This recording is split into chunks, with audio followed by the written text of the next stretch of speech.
হযরত ওমর ফারুক রাদিয়াল্লাহু তাআলা আনহু এবং রোমের রাষ্ট্রদূতের কাহিনী। রোম দেশের বাদশাহ রাষ্ট্রদূত যখন হাদিয়া উপঢৌকন লইয়া মদিনা শরীফে উপস্থিত হইল, তখন জনগণের নিকট জিজ্ঞাসা করিল, বাদশাহর অট্টালিকা ও রাজপ্রাসাদ কোথায়? জনগণ উত্তরে বলিল, আমাদের বাদশাহর কোনো রাজপ্রাসাদ নাই। অবশ্য আমিরুল মুমিনিন হযরত ওমর রাদিয়াল্লাহু তাআলা আনহুর অট্টালিকা তো তাহার প্রাণ, যাহা আল্লাহ তাআলার সহিত গভীর সম্পর্ক এবং নৈকট্যের তজল্লিতে জ্যোতির্ময়, যাহা তাহাকে সারা বিশ্বের শাহী মহল হইতে বেপরোয়া অমুখাপেক্ষী করিয়া দিয়াছে। এবং বলিল, আমিরুল মুমিনিন হযরত ওমর রাদিয়াল্লাহু তাআলা আনহুকে মদিনার কবরস্থানে পাইবেন।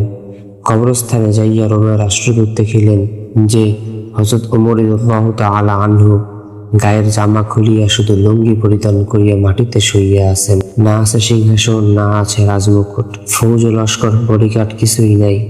কিন্তু তাহার চেহারার উপর দৃষ্টি পড়িতে রোমের রাষ্ট্রদূত ভয় ভীতিতে থরথর করিয়া কাঁপিতে লাগিলেন এবং মনে মনে বলিতে লাগিলেন, আমি বড় বড় বাদশাহ রাজাগণকে দেখিয়াছি এবং দীর্ঘদিন বাদশাহদের সংঘর্ষে রহিয়াছি। বাদশাহগণ হইতে কখনো ভয় ভীতি অনুভব করি নাই, কিন্তু এই ছেঁড়া বাসন লোকটির ভয়ে আমার হুঁশ জ্ঞান উড়িয়া যাইতেছে। এই লোকটি কোনো সমরস্ত ব্যতীত, পাহারাদার ব্যতীত একাকী মাটিতে শুইয়া আছে, কিন্তু ব্যাপার কি, তাহার ভয়ে আমার সমস্ত শরীর কাঁপিতেছে।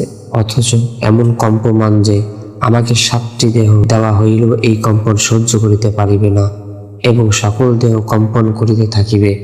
তারপরে ওই দূত আপন মনে বলিতে লাগিল, এই ভয় ভীতি ছেঁড়া পোশাক পরিধানকারীর নয়, বাস্তবে ইহা আল্লাহ পাকের ভয়। কেননা ওই ছেঁড়া কাপড় পরিধানকারী বাদশাহ অন্তর আল্লাহ তাআলার নৈকট্য এবং বিশেষ সান্নিধ্য দ্বারা মর্যাদাবান।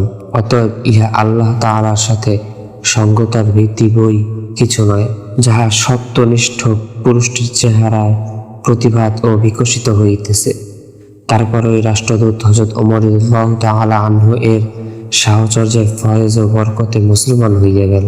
মাওলানা বলেন, যে ব্যক্তি আল্লাহ তাআলাকে ভয় করে এবং তাকওয়া পরহেজগারী অবলম্বন করে, তাকে জিন মানুষ সকলেই ভয় করিবে এবং যে কেউ তাহাকে দেখিবে তাহার উপর ওই সত্যনিষ্ঠ লোকটির ভয় প্রবল হইবে। ফায়দা: এই কাহিনীতে এই সবক পাওয়া যায় যে মানুষের মান সম্মান আল্লাহ তাআলার সাথে মজবুত ও সঠিক সম্পর্ক দ্বারা নসিব হয়, বাহ্যিক চাকচিক্য সাজানো গোছানোর দ্বারা নয়।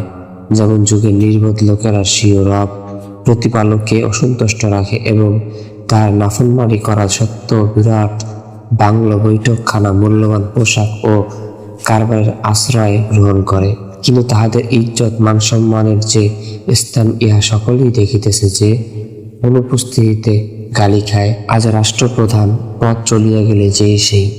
দুনিয়ার বাদশাহীর অর্থ বায়ুর উপর রাজত্ব। ফার্সি ভাষায় বাদ অর্থ বায়ু, আর আল্লাহর অলিগণ প্রকৃত শাহ, এজন্যই তাহাদেরকে শাহ বলা হয়।